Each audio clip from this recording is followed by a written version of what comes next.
for Nelson.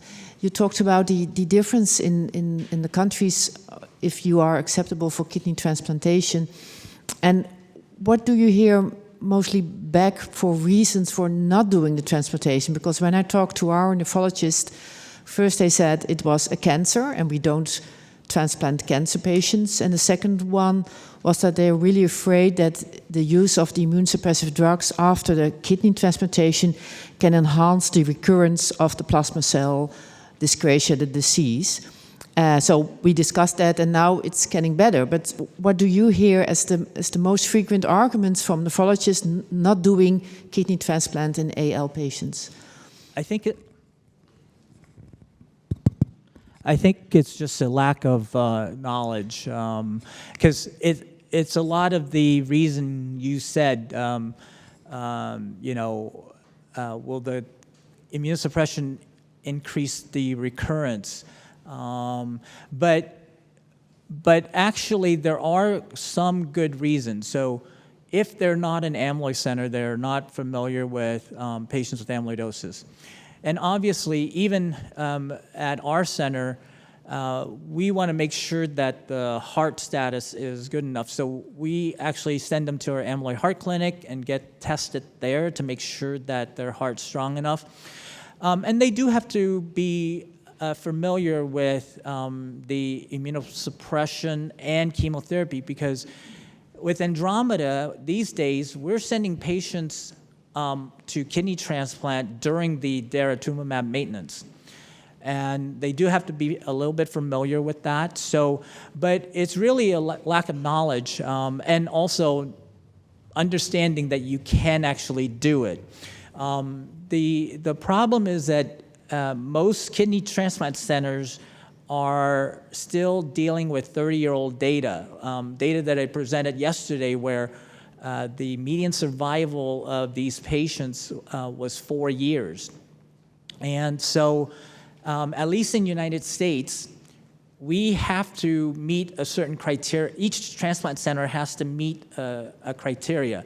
They have to have an average survival that is no more than 1 standard deviation from the rest of the country.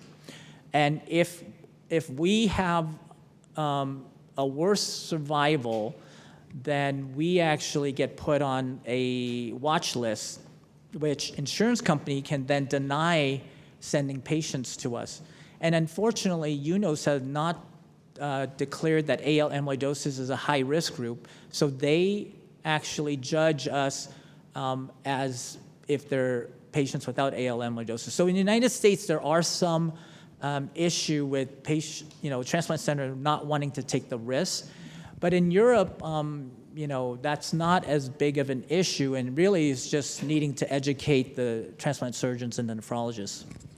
Yeah, if I can make a comment on this, we've got our multidisciplinary meeting in France, and we discuss these cases, whether there is an indication for kidney transplantation and how we can do that. So my experience is that things are getting better every year.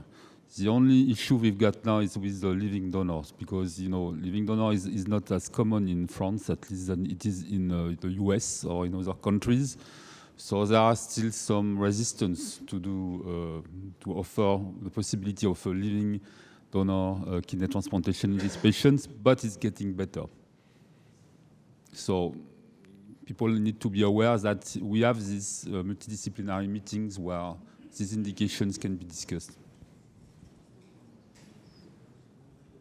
Ashu.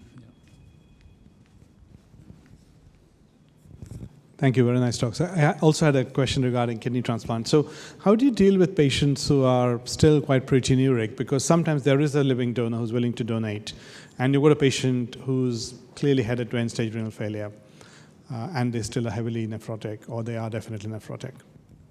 So there are two things. One is that most of the time, if they're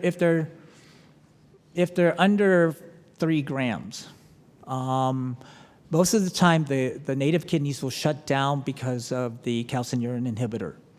And so hopefully they will just shut down when they get the transplant.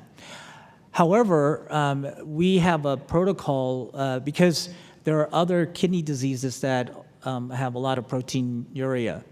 And so, for example, for focal segmental glomerulosclerosis, we want to know where the protein is coming from. And if you have native kidneys that are putting out proteins, we don't know if the proteinuria is coming out from the native kidney or the transplant kidney, which is very important in FSGS because if we detect recurrence, we have to treat it right away. So in these patients, we actually put plugs in the ureter, and that will shut down the kidney function, and they don't produce any more urine, so that if we detect protein in the urine, we know it's coming from the transplanted kidney. And we could do that with AL patients too. The procedure is not, it's a little bit painful, but we do it right at the time of transplant. So the patient's on pain medications for surgery anyway, so that's why it's pretty well tolerated. We would not do it on a patient who's not undergoing surgery because it is a bit painful. It's like having bilateral kidney stones.